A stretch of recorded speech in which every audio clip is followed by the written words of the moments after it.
All right, Regents Review video number 9. We're going to talk about a couple different topics today. This one's short on the number of questions, but just because the variety of difficulty here. So the first one's a very straightforward, not too bad at all. This is simply one that rotates and carries onto itself.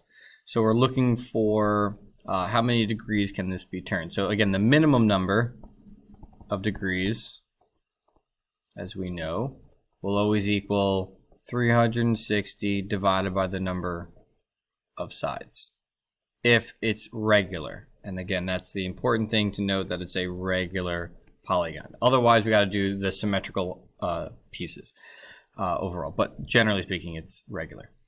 So in this case, we're going to have equals 360 divided by, for a pentagon, is 5 sides. 1, 2, 3, 4, 5. Right? And that's going to end up being, what, 72 degrees. So that's your minimum. And I would first check to see if our answer choices are there. None of them are here. So now we start listing. So now all possible degrees of rotation, all we have to do is just start adding 72. So 72 plus 72 is 144. Plus another 72 is 216. Plus another is 288, plus another would be, what, 360, yeah, at the end. All right, so now we start looking for these, and I notice I've got 216 is option number, letter C, and there's our answer. So again, nice straightforward one. You just got to remember how to find the minimum number, and then again, you can figure that out by all possible, by just adding them up. All right. Next one is a little bit more involved. It's written as a multiple choice question here, but it could very easily be a short answer question. In this case, they're just asking for the overall volume of the greenhouse. But you notice the greenhouse is made up of, first off, it's a rectangular prism here on this part, and it's half of a semicircle. Okay, so we got to find the overall volume. We got to add those together. So the volume, right, of the greenhouse is going to equal, we're going to have to find the volume of the, we'll call it a rectangular prism, or the bottom portion, plus the volume of, and then this is half of the cylinder. All right, so we got to find that one. So let's do each one here. So I'll do up here on the top of the volume of the rectangular prism. And that's length times width times height.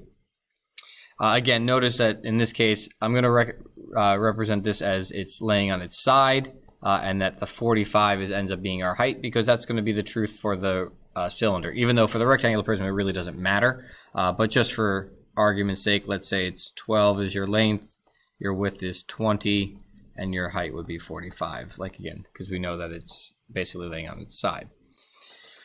If we multiply all that together, we get, that's 10,800 cubic feet. All right, so again, if we're going down here to find our overall volume, I can now add 10,800 to that number. And now we got to go find the volume of half of our cylinder. So that's going to equal, again, cylinder is pi r squared times h, but we need half of that. So we're going to say here, that's 1/2 pi. Now be careful, because it's the radius. The radius is only this portion, right? Or this portion. It's the same thing. So whichever you get in terms of the picture, we just need to know that since the whole thing is 20, that this piece is going to be 10. So our radius part is 10. And then again, as we said before, it's laying down, so our height is actually the 45. All right, so that's what? 10 squared is 100. 100 times 45 is 4,500. And if we cut that in half, that's 2250 pi. And I would leave pi in my answer right now. Again, notice all your answer choices are whole numbers, and they did tell us that we could round, but just for carrying it around purposes, let's do this. All right, and now I'm going to go into the calculator and actually put these numbers in. So I got 10,800 plus, and again, just so that you guys can see it, I'll actually write out this decimal number which is 7,600. I'm sorry, 7,068.5834. Blah blah blah blah blah. And if I add my 10,800, I get 17,868. Again, with all of those decimal numbers following, and that is approximately choice A, 17,869 cubic feet. All right, again, the label doesn't matter in this particular case, but it's good to know that that's what it is.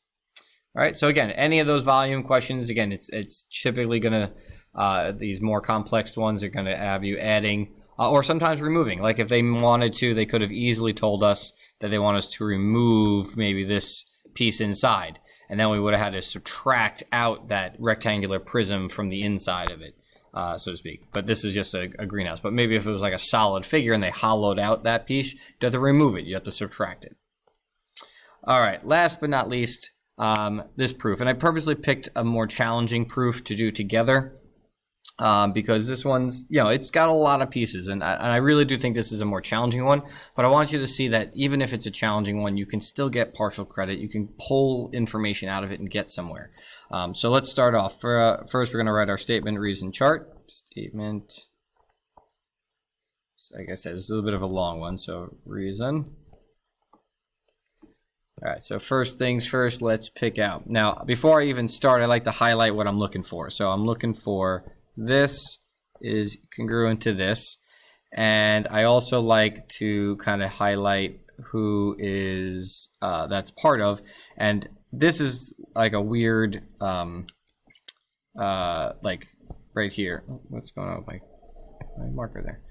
This is like a weird quadrilateral piece, so it's not really any easy way to do that, but notice it is part of this triangle, and this one is part of this triangle. So if I could prove those triangles are congruent, then we got a nice easy way to prove the parts are equal with CP/CTC. So let's start with what we are given. So this first sentence is really just a bunch of description information that's not really necessary. It's fine if you copy it down, but honestly not needed. So I'm going to just start off with this first piece of actual information, which is that AE is congruent to CG, and that's given. And then I'm going to go label that. AE and CG. So those are two sides of my triangles that we're looking for. So I don't have to do anything from there. That's great. We've got one piece of information. We just found a side. Right? Next thing they tell me is that BE is congruent to DG. So BE is congruent to DG. That's also given. So BE and DG. So those aren't parts of the triangle, but they do make up this full side here.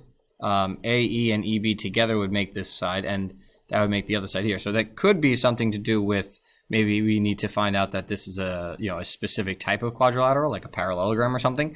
But at the moment, I don't have enough. So let's just take that information as it is at the moment and move forward and see what else it does for me. So that was this piece. And now we've got our next one, which is AH is congruent to CF. Again, another given piece of information. So AH is this little piece over here, and CF is this little piece over here. Again, not direct information, but I'm noticing here that if I took that and I added this little segment, I do end up with this piece here, which is one of the sides. And if I took that little pink piece and added FC, I do end up with all of this. So let's take that information and say we can add them together. So first I need to say that AF is congruent to itself. So I'm sorry, HF is congruent to itself, and that would be reflexive property.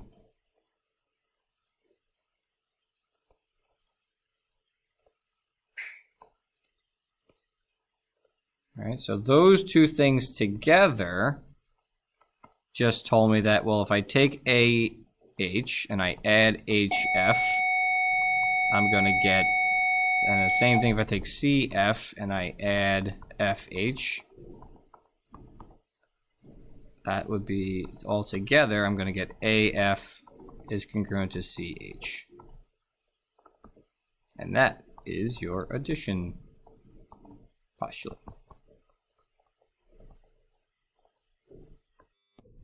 So that gives us AF and congruent to CH again, like I said, and therefore we now have a second side of the triangle we're looking for. All right. Let's see what else we got. We've got here that our sixth thing is going to be that AD is congruent to CB. And that's another given. And when I look at those, that ends up being this whole side and this whole side, which ends, what do we have here today? We'll do this for those. So together, with that pair of sides, and if we can show that AB and DC are equal, that will give me a parallelogram for the entire thing. So let's put that together. So if we take, let's see, the AE, and basically if we take these two together, right, we can say that another addition postulate, so this proof has two of them in it, we can say that AE plus EB would be congruent to, what's this, CG plus GD. And therefore, that would make together, if we cut out the middleman, it would be just A to B, right? A to B is congruent to, again, cut out the middleman here, just C to D. And that, again, is addition postulate.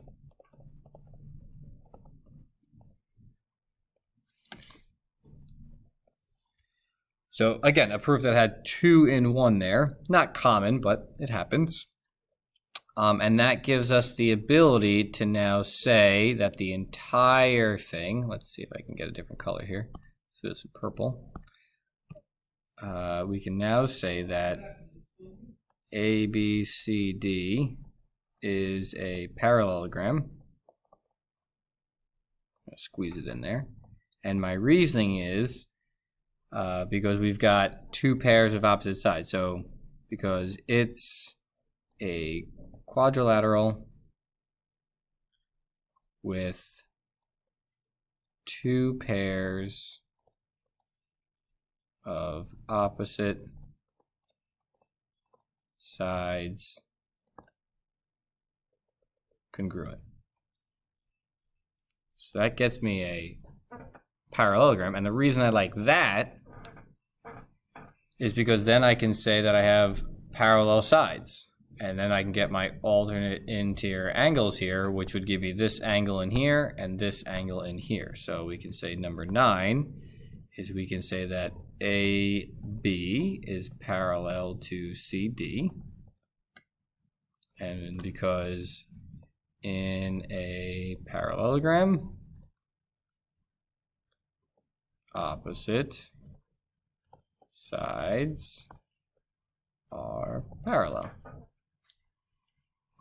And that gives me number 10,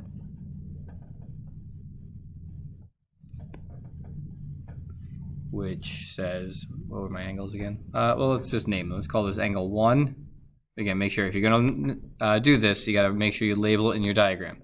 So we're going to say angle 1 is congruent to angle 2.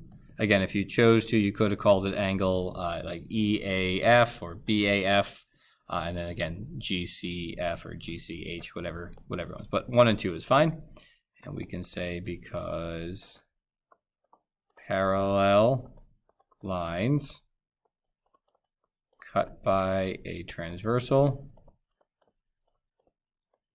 form alternate interior angles that are congruent. So that just got us an angle. So if I'm going through my list here, again, just to refresh, probably should have said this at the beginning, but we've got 5 ways to prove congruency. We've got side, angle, side, angle, side, angle, side, side, side, angle, angle, side, and hypotenuse leg, right? And based on here, right, hypotenuse leg only works for right triangles, and we got no way to prove that. halfway through this, we had 2 sides. So that would mean that I'm most likely not going to be those 2. So I'm definitely with these. And I'm looking for this 3rd side is what I'm asked to prove. So there's no way you're going to use side, side, side, because one of the sides is what you're asked to prove. So we end up with our side angle side criteria, which in this case is going to be triangles. And then you got to name them. Just be careful you name them, because you got to name them in the same order when you mean the second one. So the first one, I'm just going to call it AFE. So triangle AFE is congruent to triangle, and A matches up with C. So we got to put C first. F would match up with H, and then G would match up with C. So that would be my triangles. And as we just said, this is side angle side criteria, and you can write that like this, or you can write it in words, again, whichever version you like. I have a tendency to use the congruency symbol method, but that's all okay. But just again, we're not finished. We're still asked to prove the pieces. So one last thing to do is to actually say that EF is congruent to GH. And now that I have congruent triangles, and those are parts of those triangles, we can use C, P, C, T, C. Again, corresponding parts of congruent triangles are congruent. All right, that's what we're looking for there. That's what that means. All right, and that is our very long, lots going on, a lot of givens, a lot of interpretation, a lot of deriving information from other things, but all in all, that is our proof, and that's what gets us these 2 particular segments congruent to each other. All right. Again, proofs can be a lot. There's a lot of variations. You have to know your definitions. You have to know your reasonings and your rules and your properties and postulates and stuff like that. So there's a lot. Again, take your time to review that stuff. But this is one that has a whole lot of different things going on in there. And again, depending on what you did, sometimes there's more than one way to do it.